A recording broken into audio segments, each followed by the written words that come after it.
Tomato రసం 4 టమాటీలు నీట్గా wash చేసుకొని అటు ఇటు ఘాట్లు పెట్టేసుకొని వీలైతే బొడ్లు కూడా తీసేయండి. ఘాట్లు ఎందుకు పెట్టమన్నా ముందు మీకే తెలుస్తుంది. ఒక గ్లాస్ వాటర్ తీసుకొని స్టవ్ ఆన్ చేసి స్టవ్ మీద పెట్టేసుకోండి. టమాటీలు అయితే ఉడికిపోయాయి, చూడండి ఎంత నీట్గా ఉడికిపోయాయో.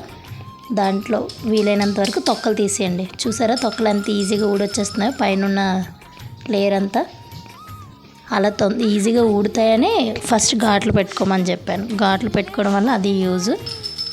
ఆ పల్ప్ అంతా నీట్గా గట్టిగా పిసికేసుకొని వీలైనంత వరకు తీసేయాలి. పల్ప్ అంతా తీసేసి ఓన్లీ వాటరే ఉండేలాగా. దాంట్లో కొత్తిమీర వేసుకొని చేస్తే ఇంకా మంచిగా ఉంటుంది. ప్రజెంట్ నా దగ్గర అంత కొత్తిమీర లేదు, అందుకనే నేను చేయలేదు. కొత్తిమీర కాడలతో అవి ఇవి కలిపేసి నీట్గా ఇలా పిండుకుంటూ ఉంటుంటే స్మెల్ చాలా బాగుంటుంది. చింతపండు అయితే నానేసుకోవాలి, ఒక నిమ్మకాయ సైజ్ అంతా. స్టవ్ ఆన్ చేసి మనం తీసుకున్న రసం అంతా ఒక గిన్నెలో వేసుకొని పెట్టేసి 4 పచ్చిమిర్చి, కొద్దిగా కరివేపాకు, ఒక 2 రెమ్మల్లాగా కొద్దిగా కొత్తిమీర వేసి అలా మరగనివ్వాలి. కొంచెం బాగా మరగనివ్వాలి. ఎంత అంటే ఒక 4-5 పొంగులు వచ్చేలాగా. ఈలోపు చింతపండు గుజ్జు తీసేసి వేసేసుకొని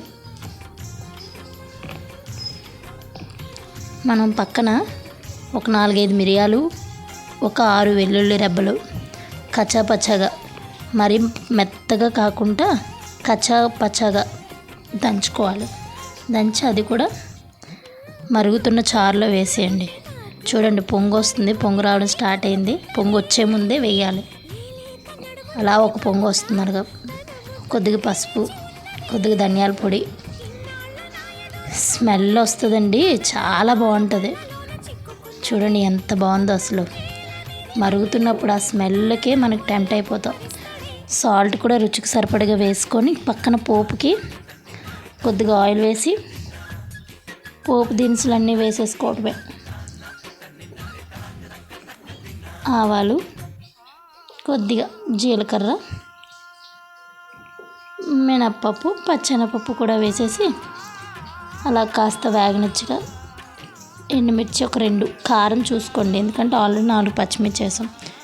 కారం చూసుకొని కొద్దిగా కరివేపాకు వేసి తాలింపు అందులో వేసేసుకోవడమే. సూపర్. అలాలో కొద్దిగా ఆలు ఫ్రై అయితే చేశాను టమాటో రసానికి కాంబినేషన్గా. రసం పెట్టుకున్నప్పుడు ఖచ్చితంగా ఏదో ఒక ఫ్రై అయితే ఉండాలి కదా. Okay bye.